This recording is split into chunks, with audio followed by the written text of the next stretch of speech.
Blog Talk Radio. Welcome to the Nonprofit Coach with Ted Hart, the most listened to radio show in the nonprofit sector, dedicated to helping your charity succeed. It's no secret that combining online and offline techniques is the key to fundraising success, and practical nonprofit management advice is what you need. The Nonprofit Coach with Ted Hart is the perfect landing point to learn from experts around the world who provide advice you can use. Ted Hart is without a doubt one of the foremost nonprofit thought leaders. Also a successful author, his books range from successful online fundraising to expert nonprofit management. Guests on the Nonprofit Coach are leaders in their field who share their insider tips and trade secrets in a conversational style both the experienced and novice will benefit from. Ted lectures around the world, but now he's here for you. From the latest in charity news, technology, fundraising, and social networking, Ted and his guests help you and your organization move to greater levels of efficiency and fundraising success. This is a live call-in show. Add your voice by calling 347-324-3080. After the show, you can find all our podcasts at tedhart.com. Click on Radio. Don't forget to dial 347-324-3080. Now, welcome the host of the Nonprofit Coach, Ted Hart. And welcome here to the latest edition of the Nonprofit Coach. Thank you for joining us today. We've got lots of updates as part of page one for you today. As the announcer mentioned, when we get to our page two expert today, who is Rob Mitchell, the CEO of Atlas of Giving, please call in at 347-324-3080 to ask your questions. You can also join us over in the chat room and ask questions there, or feel free to email me your questions at tedhart@tedhart.com. We've got a full show today. We've only got one more show before the holiday break, and I'll tell you more about that later on. We've got a very exciting guest next week as we wrap up before the holidays. But let's get started here on Page One News.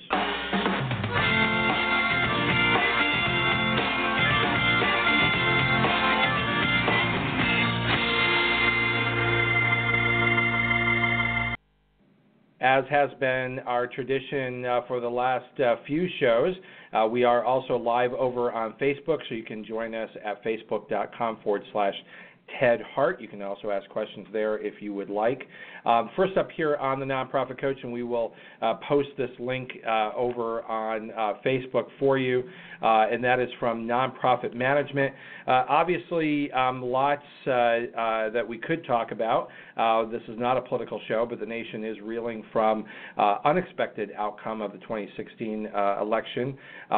Whichever side of the ledger you were on, definitely was not what was forecast. So this article helps you think through, it's called Nonprofits in Limbo, Preparing for the Unexpected.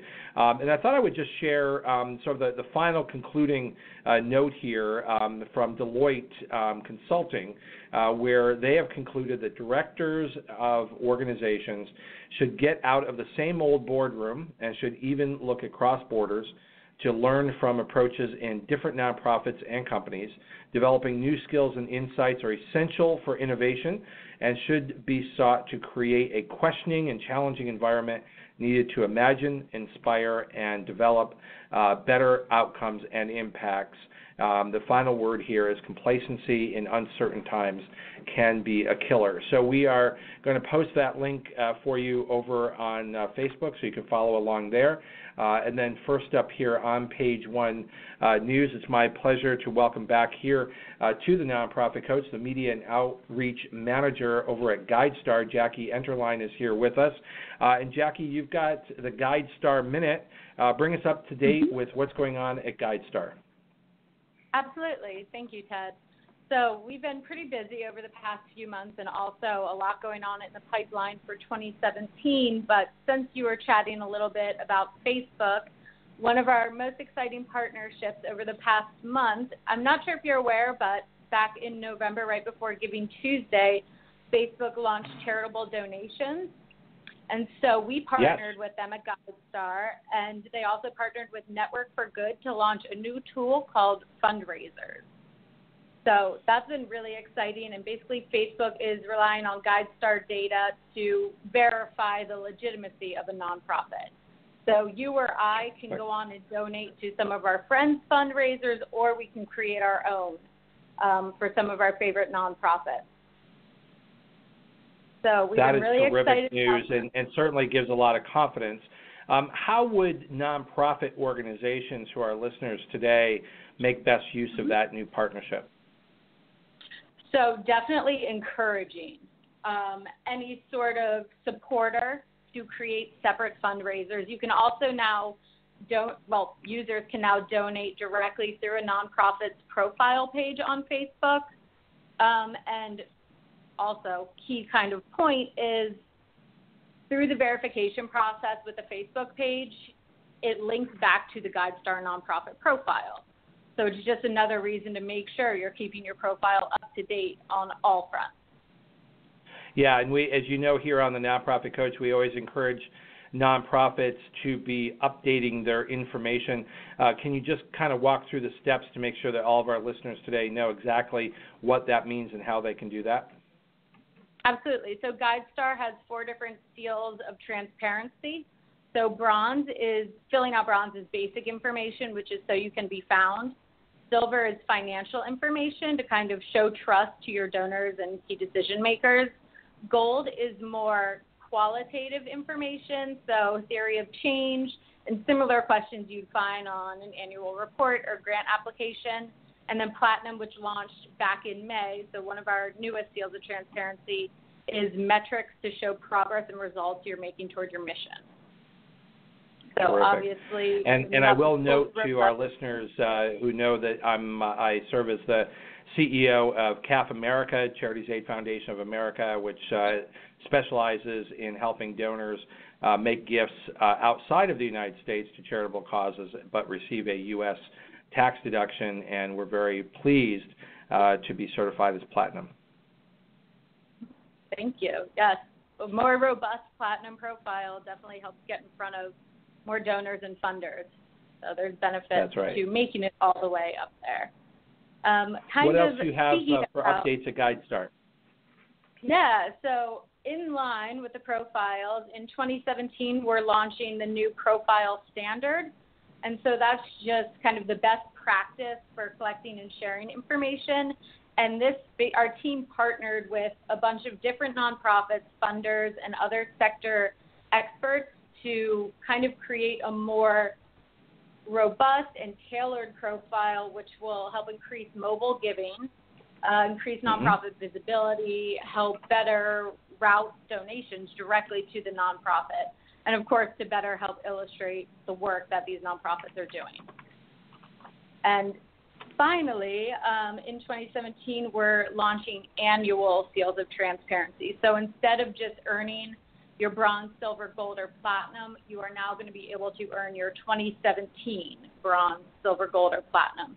So that way, anyone viewing your profile knows it is absolutely up to date. That's terrific. And we're posting over on our Facebook page, facebook.com/Ted Hart, along with this show, the link directly to how nonprofits can update their nonprofit report so that they'll have that direct link.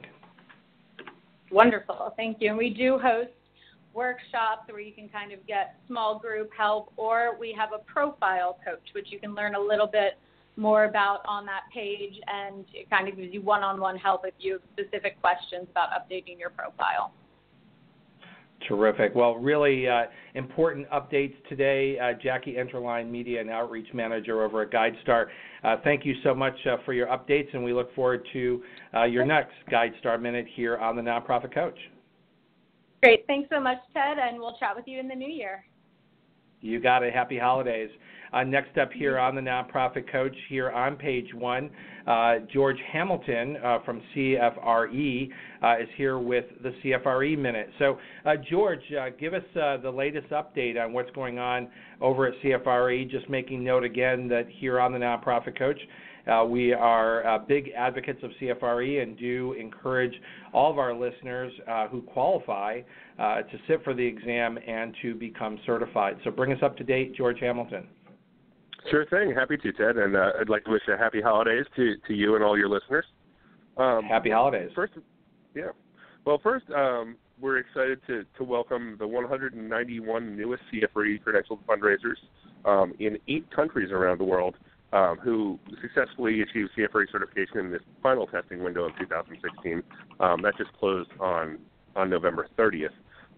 So including that new group of CFREs from the final testing window, we welcomed 682 total new CFRE certificates in 2016, and that's up 9.5% from 2015. So we're still seeing steady growth in the number of people seeking out and achieving their CFRE certification year over year.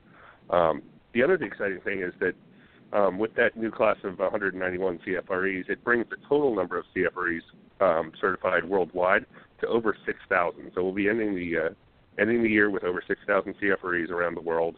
And that is a very exciting number. Congratulations to everyone at CFRE. I know it's not always easy to find those people around the world who can qualify and then to walk them through the process.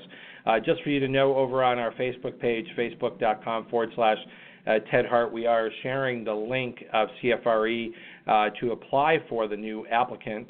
I think it's worth noting that one of the things that you can do over on the CFRE website is to create a free CFRE account. It doesn't mean that you're necessarily ready to sit for the exam. It doesn't mean that you're even necessarily committing, but it is free, and it's a way to get started down that path and to understand what it will take to complete that process. So that might be a good goal for folks in 2017. That's absolutely right. The CFRE certification process is a 2-part process that starts with an online application where the fundraiser would document their experience in the profession, their education, and also their professional performance on the job as a paid fundraising professional. And that application is absolutely free to start and complete online. The fee structure doesn't come in until one actually has completed the application and wants to submit it for approval to take the CFRE exam, and that is obviously step 2 of the process. I would encourage everyone to start that application and document their education, their experience, and their professional performance over the past 5 years. Yeah, let's suggest that all of our listeners make a commitment to do that, again, because it's free to get started, and it's a great way to sort of start that record keeping, and then when you're ready, make the commitment to begin the actual exam process. Right. Now for any of your listeners who may have made 2017 their goal year for CFRE certification, I just wanted to mention that the first testing window, the CFRE exam is offered during 4 testing windows throughout the year. The first testing window runs from January 15th through March 15th, and the application deadline for that window is the 5th of January. So if anyone is ready and wants to sit their exam during that first testing window of 2017, just start the year off with a bang and achieve that CFRE certification, sure, their application needs to be submitted by January 5th.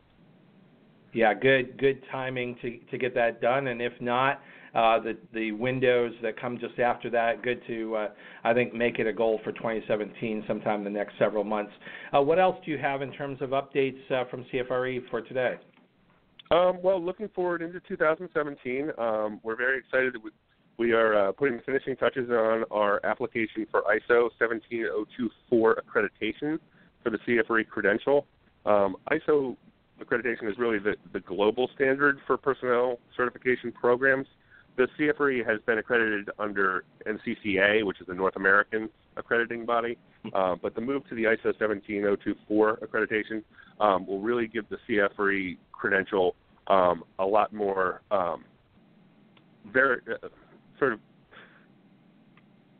that global approach, yeah, right? Yeah, it'll have a much stronger global awareness of of the accreditation under that new accreditation banner. So that application is being submitted prior to the holiday break at CFRE, and we are looking forward to receiving that accreditation somewhere around the end of the first quarter of 2017.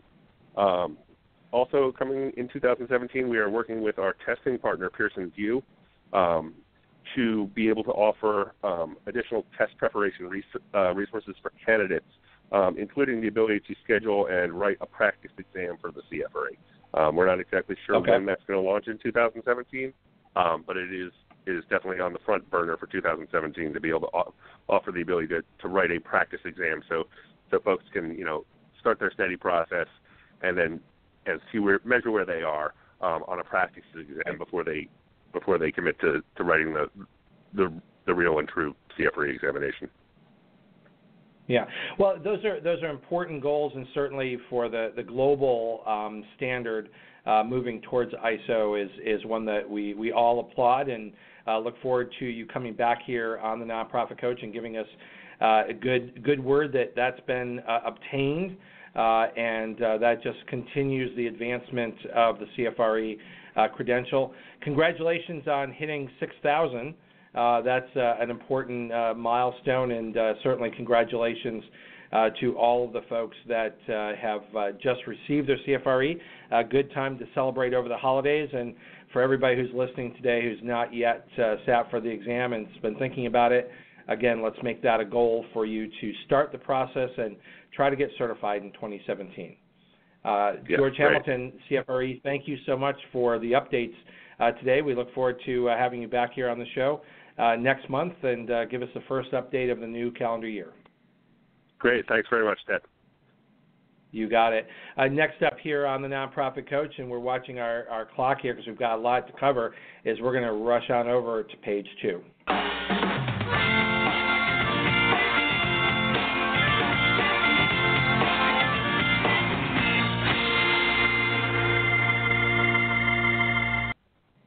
Rob Mitchell is the CEO of Atlas of Giving, and he is no stranger here to the Nonprofit Coach. He has been one of our more popular regulars each year on the Nonprofit Coach, and that's because he brings a lot of data. Rob Mitchell is one of the most successful and experienced fundraising professionals and nonprofit executives in the United States. He has now spent 3 decades as working as a fundraiser, nonprofit leader, and innovator. He's also an expert in charitable giving economy in the United States, and that's really why we want to have him here back on the Nonprofit Coach. He has shared with us the 2016 report, volume 12. And the reason that we've got him back here is to help all of our listeners plan for 2017. We want to get a little bit of that crystal ball and the data that Rob and his group base his work on. So welcome here back to the Nonprofit Coach, Rob Mitchell. Thanks, Ted. It's always good to be with you. Well, it's great to have you here, and of course, as we started the show today, a bit of a shock to the system with the presidential election not quite going the way the polls had suggested that it would. Regardless of what side of the ledger you're on, we're all professionals and have to get our work done within whatever lies ahead. And that's one of the reasons why we like to have you here on the Nonprofit Coach, because you track data on a monthly basis. So just because we've always got new listeners and those who have been with us for a while, why don't we start off with just sharing with us what is the Atlas of Giving, what does it provide, and what are you tracking? And then we want to get right into what it is that your crystal ball is seeing. Sure. The Atlas of Giving is what we do is we measure and forecast charitable giving in the United States by sector, so arts, education, religion, etc., by source, individuals, foundations, corporations, and bequest, and by states.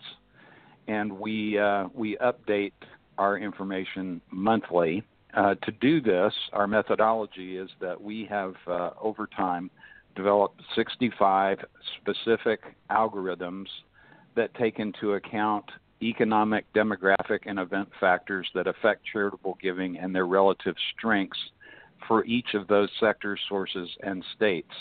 Our to give you some idea of scope of how much information we're tracking, we realized early on that we were going to have to build something that did not exist, and that is a spreadsheet with almost 1 million cells in it. Your regular Excel spreadsheet can't handle what we have. We have 990,000 cells in our spreadsheet that we're taking our information from. And we update monthly because situations change. And the example I like to give is 2001 was shaping up to be a fairly robust giving year, and then we had September 11th, and giving dried up. If you were a non-disaster charity, giving pretty much dried up for 6 months. So events change. This has been a very unusual giving year, actually. So maybe we'll have some time to talk about that. Yeah, well, let me just share just a few updates because we want to get into your forecast. But looking back a little bit, 2016 is not over yet. But what we've seen already and what you're reporting is that church giving has declined slightly by 1.1%. But it's important because it's the largest giving sector, and it accounts for nearly 1/3 of all annual giving. Giving to environmental causes on the flip side of that are up 3.9%, but while it's a fast-growing segment, it's also one of the smallest giving segments.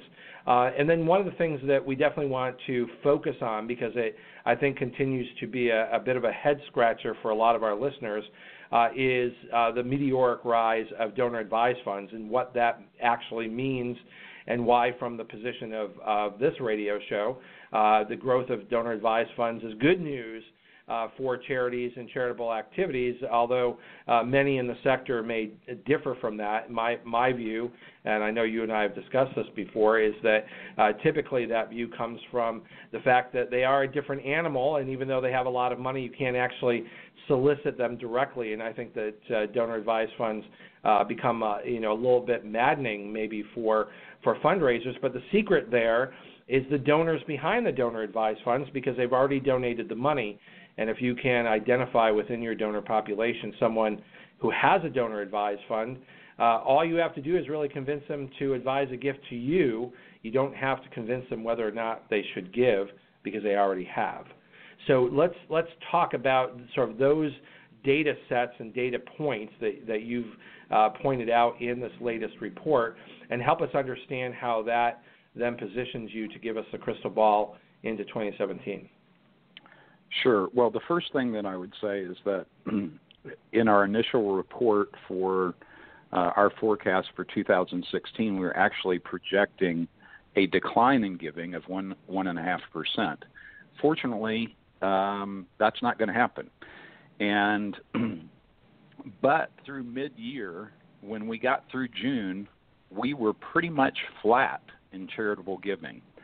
And there were reasons for that. One you've mentioned is election discomfort. I think all of us were nervous because of the two presidential candidates. We weren't sure what their positions were going to be related to charitable giving. We weren't sure about any of their positions. And so there was some election discomfort. There was also a lot of stock market volatility in the first half of the year. Janet Yellen instilled fear in us of rising interest rates. Which is forecast to happen next week. It is. There was a growing frequency of terror attacks in the first half of the year, and those are unnerving to people. Brexit happened in the first half of the year. That was groundbreaking, and remains to be seen how it's going to be implemented. But that could make a major impact on charitable giving in the U.S. Plus, we had the distraction of the Olympics, and we were also experiencing a slump in GDP. Now, that was mid-year. Since then, what we're showing for 2016 is that giving is going to finish at this year up 4%, actually 4.1%, for almost $500 billion, and to be exact, $497.29 billion. Is your projection of what 2016 will end?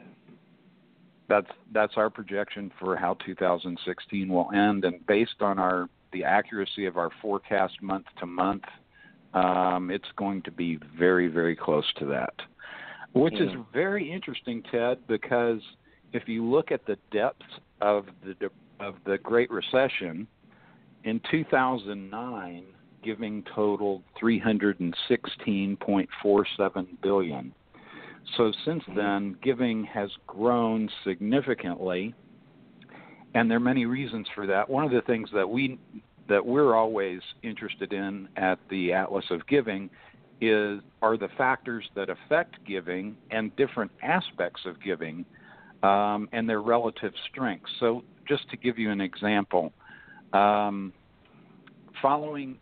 the depth of the recession, as you will well remember, the stock market took off on a tear.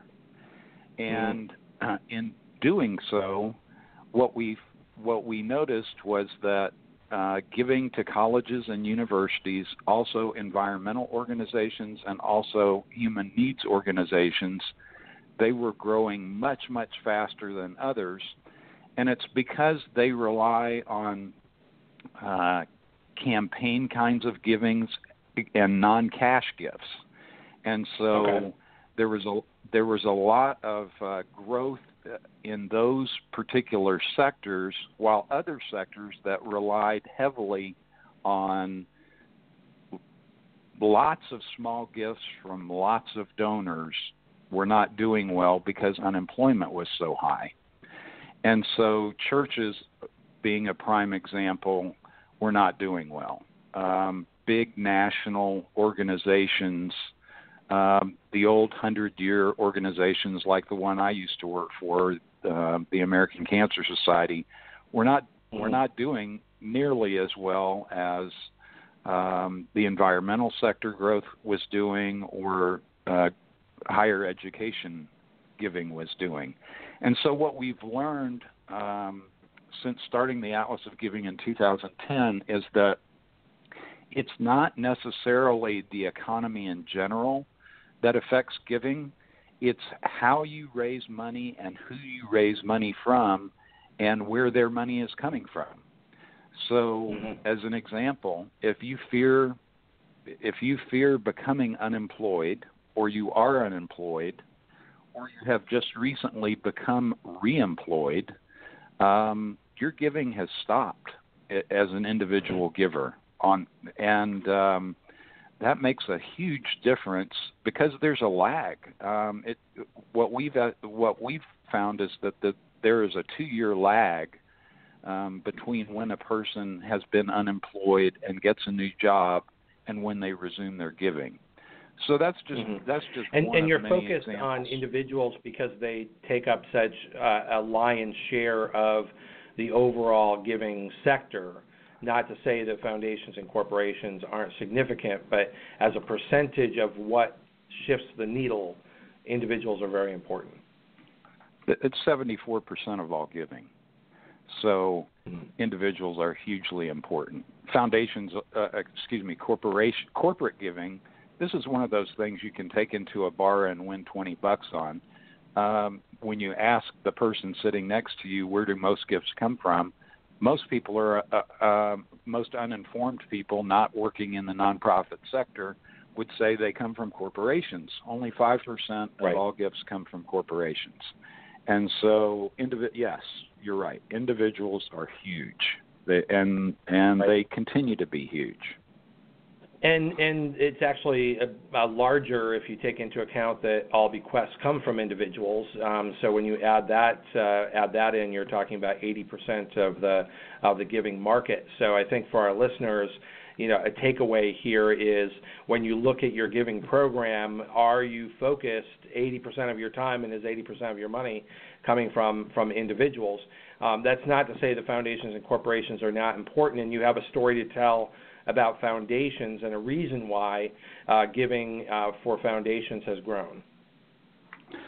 Yes, that very interesting, and some of these same things I'm about to tell you apply to donor advised funds as well. Foundations, as you know, have a requirement to give away at least 5% of their assets each year. The interesting thing is that since their asset portfolios have risen dramatically as a result primarily of the stock market, foundation growth and giving has been truly remarkable. What's also interesting is that foundations, like charities, their reporting mechanisms are not instantaneous. And so for a foundation that has experienced a huge bump in their asset portfolio, it might not express itself in terms of grants to actual end-use charities until 2 or 3 years later. So there is because a lag. of the way that the way that they use perhaps a certain percentage over a rolling 3 to 5 year average as opposed to just a single year. It's that, and it's also how long it takes them to report and to file their IRS returns, when their fiscal year ends. All of those things enter into the equation. So your forecast for end of 2016, and we're nearly there, is that foundation giving will be up 6.9%. So again, for our listeners today, taking a look at what metrics you might be measuring yourself against, is our foundation support roughly around 15% of your giving, and did that grow this year by roughly between 6 and 7%? Is that a fair estimate? You're right on. Okay. You're right on. We're going to take a very quick break, Rob. When we come back, I want to start the crystal ball. I want to give our listeners some good planning tools as they're all listening intently on what you suggest is going to happen and what should their fundraising plans look like going into the new year. And we'll be right back.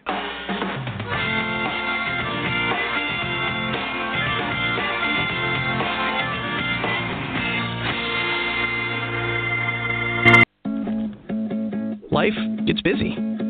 Wouldn't it be nice to have a central place where you could save what's on your mind? With Google Keep, you can stay on top of your world by quickly and easily organizing everything you want to remember.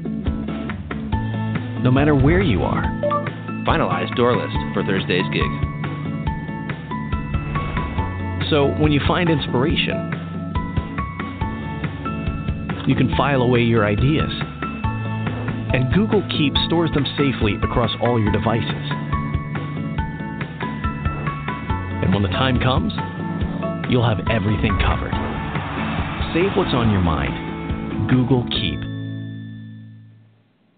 And grab your calendar next week, December 20th at 12 noon Eastern. We will have our final show for 2016. And, of course, we always wrap up our calendar year with the insights, wit, and wisdom of Kay Sprinkle Grace. And she is with a principle of transforming philanthropy. She will be back here, and her show is always one of the most listened to live shows and podcasts that we have here on the Nonprofit Coach. So mark your calendar. Live here on the Nonprofit Coach next week is Kay Sprinkle Grace. Remember, our podcasts and archives are always available 24 hours a day at tedhart.com. Click on radio links. If you're listening live today, the phone lines are open. Call in and ask a question by dialing 347-324-3080. Now, back to the Nonprofit Coach with Ted Hart. And we are live here with Rob Mitchell. Rob, we've posted over on our Facebook page, facebook.com/Ted Hart, a link to atlasofgiving.com. So can you, before we went on the break, I sort of teased everyone to stay posted here, because what we want to ask you to do is give our listeners a look into the future and some good points that they can use internally to their organization on how to plan for 2017. What's it going to look like? Actually, what we're projecting right now is that, as we've already reported, our calendar year, 2016, is going to end up with giving growth at 4.1% nationally. For the next 3 months, we're projecting giving growth at 7.9%. For the next 6 months, that is aggressive. Now, and then for the next 6 months, 6.2%, and for the next 12 months, 4.2%. So it would be essentially the same growth over 12 months that we've had over the last 12 months. Now, but you're suggesting that 2017 is going to come out of the starting gate very strong, and the first half of the year is going to be the strongest period. So practically, how would our listeners integrate that forecast, that crystal ball, into their operations? What would you recommend they do in the first part of the year to ride that wave? Here's some practical tips. Number one, check the Atlas of Giving each month, because we update the forecast as, if a terror event occurs, if there's some sort of political event that occurs, there's talk about the president-elect's tax policy and eliminating the estate tax. There's talk of him reducing the capital gains tax, which would have an impact. And so I would just encourage the listeners, first of all, to keep up with, we like to say we have our finger on the pulse of American philanthropy. And there's a reason that we update monthly, and that is because situations change. So that's the first thing I would say. Secondly, I think very practically, whatever you did this year in terms of budgeting, and each organization has a different fiscal year, and but if what you did this year worked out to about 4%, then I would budget for next year based on 4%, plus or minus 2, whether you're conservative or aggressive. We've come way past the day of a CEO sticking a wet finger in the air and deciding what growth was going to be, because what we know now is that it doesn't matter how good your team is, how good your programs are, how good your solicitations are. What's really driving giving are these economic, demographic, and event factors. And so keeping in touch with the Atlas is important. Yeah. Rob, I mean, I just want to jump in and just, remind everyone that, what sets your work apart is this wide range of factors that go into your projections and your data, but that you're constantly updating that. You're not just looking backwards to the year, but because you create trend lines on a month-to-month basis, you're able to see those trends perhaps quicker than have been found in the past. And I think one of the trends that, you don't have to be an Einstein or have a degree to figure out, that one of the biggest opportunities right now for nonprofits, if you are not speaking to your donors about the transfer of appreciated stock at this point, you're missing an opportunity, because your donors will avoid the capital gains. Stock market is up appreciably. They can transfer that stock to you. You potentially get a larger gift than you might otherwise, and it's going to cost your donors less to make that gift right now than if they if the stock market goes down in the future. So that's one big opportunity that you can start right now during the holidays. If you're not already planning on it, get something out quick. But as you're saying, you're seeing a big uptick early in the year. So the first half of 2017, you need to be aggressively out there communicating the value of giving to your organization, because again, Rob, you're seeing in your data that that's going to be a period of time that donors are going to be particularly available, perhaps, to give. Agreed. And I would say there are because of what has happened in the stock market since the election results have come in. I mean, we are continuing to set new records almost daily, and this is going to have an impact on foundation grants for as many as 3 to 4 years. And so, if you want to, if spending some time on working on foundation grants, this is the time to do it, because their asset base is going to finish the year higher than it's ever been, and so filing for going after those foundation grants is going to be important. Same thing on donor advised funds, and donor advised funds, in my opinion, have been the greatest economic change agent in the charitable giving economy since the recession. Now, as you well know, because of your CAF experience, donor advised funds are not new. They've been around since 1968. But what happened was somebody clever at Fidelity first started to see an opportunity, and then Vanguard and Schwab followed, and now we have organizations like CAF, like the Silicon Valley Foundation, like the National Jewish Federation, that are using successfully donor advised funds. And the crack on donor advised funds is that there are some people the critics are saying, well, you can just park your money, you can take your tax deduction in the year that you make your gift and then never give your money away. Well, if you look at the rules of these donor advised funds, almost all of them have a rule that says that can't happen. You cannot have a perpetual donor advised fund. Your money has to be given away at some point. And right now, foundations are giving away a little more than 5% of their assets. Donor advised funds are giving away 22% of their assets in grants to end-use charities. All you have to do is the math.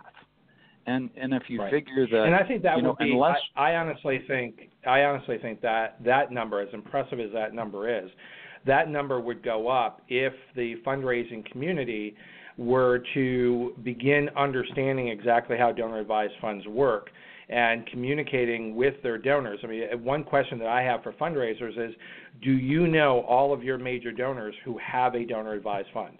Have you asked that question? Because helping guide them to give to your organization through a donor advised fund is one terrific way for you to increase the giving that you are going to receive. And there's so many because donor advised funds are so flexible, there's so much that people can do with them. If for example, I had a donor advised fund and my goal was to build a new specific building or start a new program at my university. Well, I don't have enough money now, but I can use a donor advised fund very effectively to invest for growth and to make additional contributions over the years, so that hopefully at my age, before I pass away, I would be able to satisfy the goal that I have of building that new building or building that new program at my university. Another great thing about donor advised funds is it's a terrific way for donors to pass along to their children and grandchildren how you use philanthropy effectively, and how you make choices about who you give to, which I think is hugely important. I have, as you well know, I'm a bit of a provocateur. Which are all benefits that the super wealthy have had, for many, many decades in creating family foundations and private foundations. And now what donor advised funds have done is really made that more available throughout the country to families of all sorts of levels of means to be able to be thoughtful and strategic in their philanthropy. So you and I both see the wave and the growth of donor-advised funds as a positive, but I think there certainly is room for a lot of education in the nonprofit sector on how do you successfully communicate with donors who have donor-advised funds to increase the fundraising to your organization. Yeah, and I would say now we actually have, one of the raps on donor-advised funds is that it's difficult to figure out who has a donor-advised fund, but I don't have any stake in this person's enterprise. But I'm going to tout somebody who has come up with a way that you can identify who has a donor-advised fund, and that's Gregory Warner. So I would encourage people to go to his website and to check out his product. I don't even know what the product is called, but he's come up with a way that you can identify who a donor-advised fund donor is, and you have to keep in mind too that while everybody's the big news in the Chronicle of Philanthropy lately has been that Fidelity Gift Fund or Fidelity Charitable has the top spot in the Philanthropy 400. They've just displaced United Way. Well, that's right. That's true, but it's also an opportunity, and most community foundations are also operating donor-advised funds. So it's not as difficult. I think you're dead on, Ted, when you talk about how we communicate with our donors.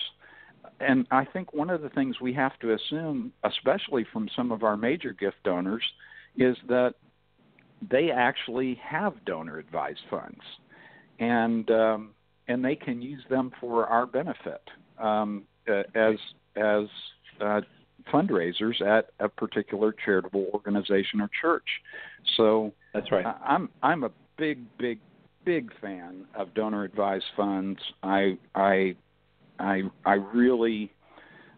think the critics of donor-advised funds have a solution in search of a problem, because there's not a problem. Well, and I think it's a problem in their mind, in that they see donor-advised funds growing, and in their fantasy mind, all of that money would be in the hands of charitable organizations working on the ground, as they say, and that simply the statistics just do not show that is the case, because a lot of these families who have created donor-advised funds have done so specifically because they wish to be more strategic and thoughtful in their giving.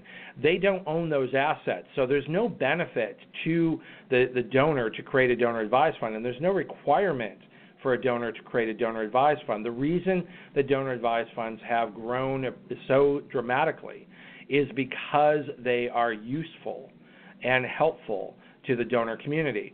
So let me just give an example, just because I want to drive the point home, particularly with the rise in the stock market, and always giving very practical advice to our listeners on how they can specifically make a case to their donors that they should make a contribution now. So if a donor were considering making a contribution to your organization, and let's say that you were going to ask them for $100, Rob, okay?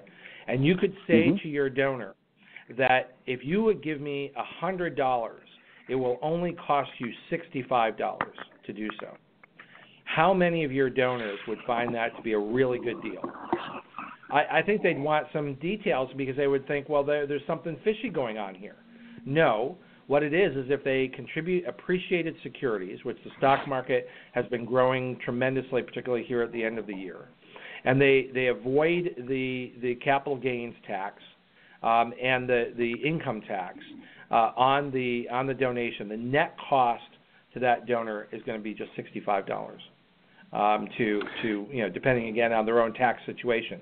So that's part of what I'm talking about here, and if there's a donor that's out there who's thinking, well, I'd like to get that savings, but I don't know where I want to give, or I want to take my time, then taking that same $100 and contributing it into a donor advised fund, or $100,000 into a donor advised fund, they get the immediate tax deduction, and then after the holidays, when it's less busy and less hectic and family is taking up all their time, they can then go back to that donor advised fund and say, here are the 5 charities that I would like you to send a contribution to, and they advise those gifts to those charities when they have the time, rather than having to worry about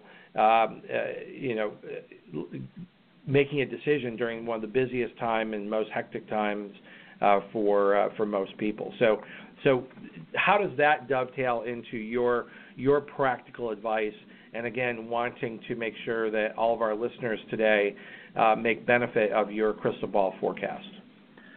Well, there is one thing that I've left unsaid, and that is things like Giving Tuesday on November 29th, Giving Day that comes in the spring, and year-end giving, in my opinion, are about the worst times you could get out there and try to raise money, because it's essentially my analogy is it's the same thing as every network, whether it's a cable network or a standard network, putting their best show on the television on at the same time that the Super Bowl is taking place.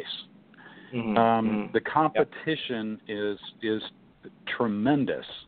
It would be better, in my opinion, if organizations would consider having their own giving day, because what happens is it's essentially based on your social media anyway. It's email, it's Facebook, it's Twitter, and so forth. And what most people are failing to recognize is that their donors are not just giving to them, they're giving to an average of 4 organizations.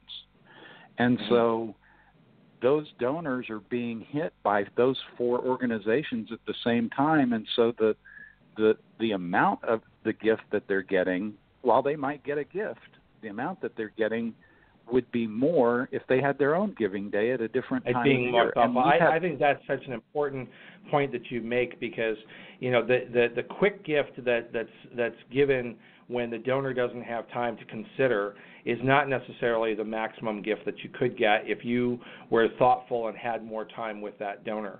And in some cases, particularly with large donors, what I have cautioned fundraisers against is settling for what I might affectionately refer to as sort of the go away gift. Yes, I'm interested. Yes, I care about you. Here, take this money, go away.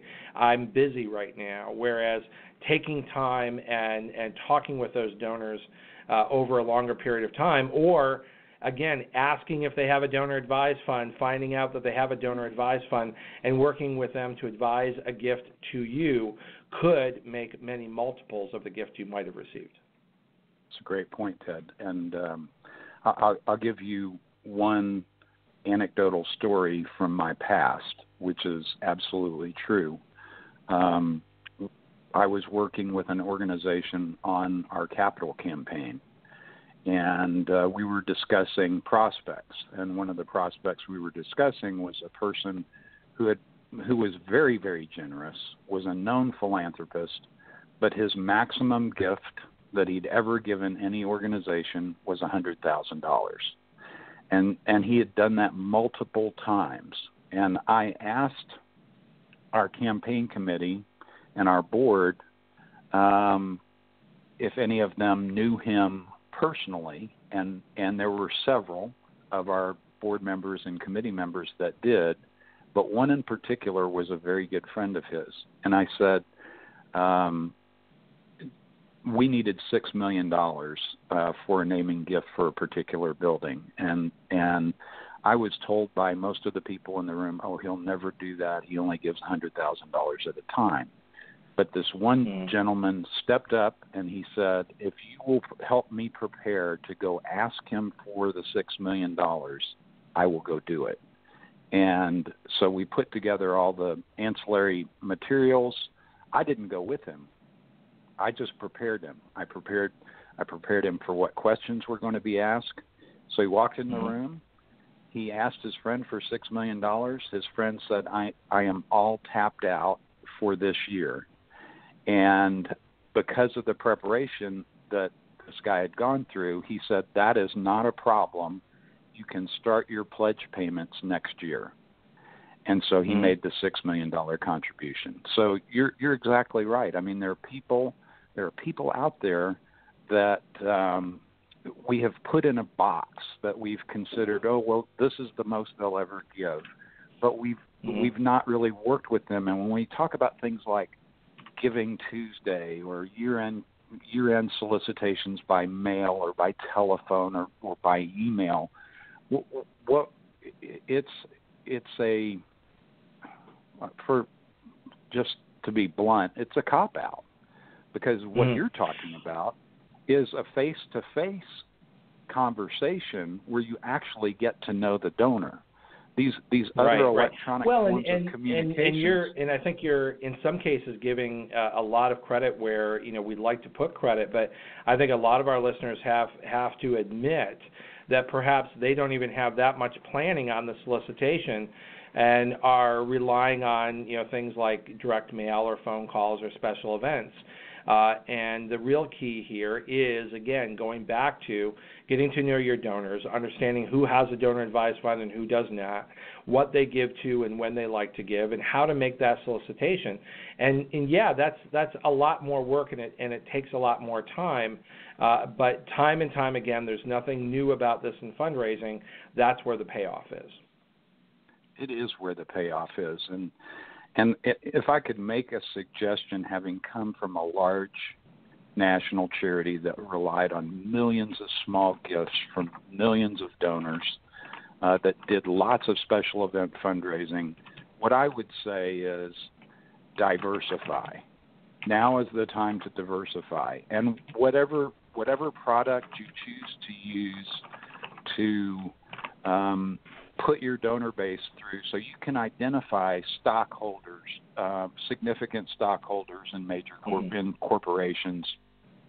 You can find out who your best prospects are and begin to diversify, because one of these days, unemployment's going to go south again, and it's going to affect you if you're relying on lots of those small gifts.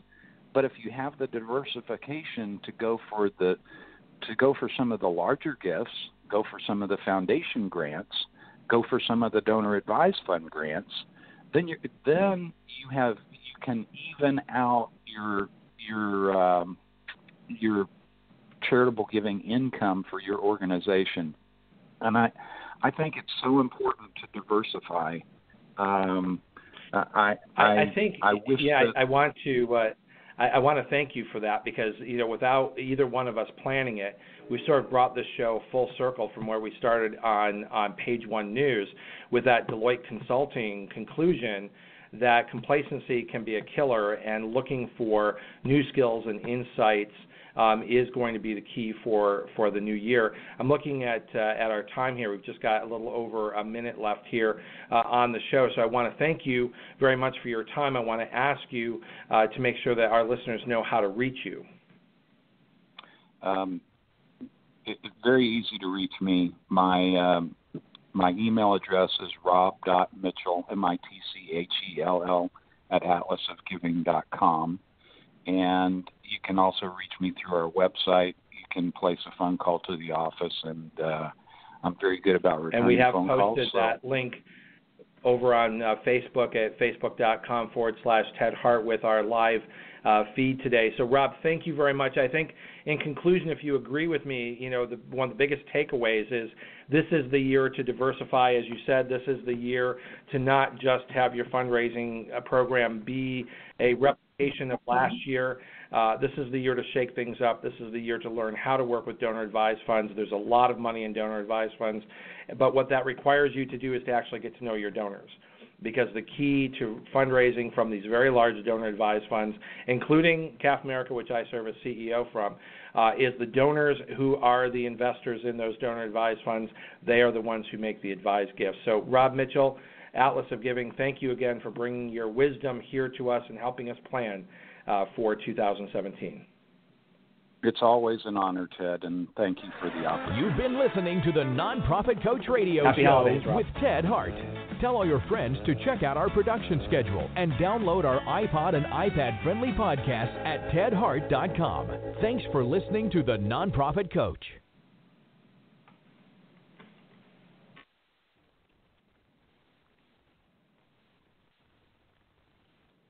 Have you Googled yourself lately? Are there negative posts from an ex-employee or from a former client? Maybe an outdated news article? Search engines don't always get it right. For right or wrong, it's your reputation on the line. That's where Reputation Defender by Norton comes in. Take control with Reputation Defender. Their cutting-edge approaches help you to wipe away unwanted information in your search results. They also promote the good stuff. You can start by getting your free Reputation Report Card at reputationdefender.com or call 800-811-4975 to speak to an expert. Top reasons your career wants you to move to Ohio. So many amazing growth opportunities, high-paying jobs in technology, advanced manufacturing, engineering, life sciences, and more. You'll soar to new heights, just like the Wright brothers, John Glenn, even Neil Armstrong. Their careers all took off in Ohio, and yours can too. A job that can take you further, and a place you can't wait to come home to. Have it all in the heart of it all. Launch your search at callohiohome.com.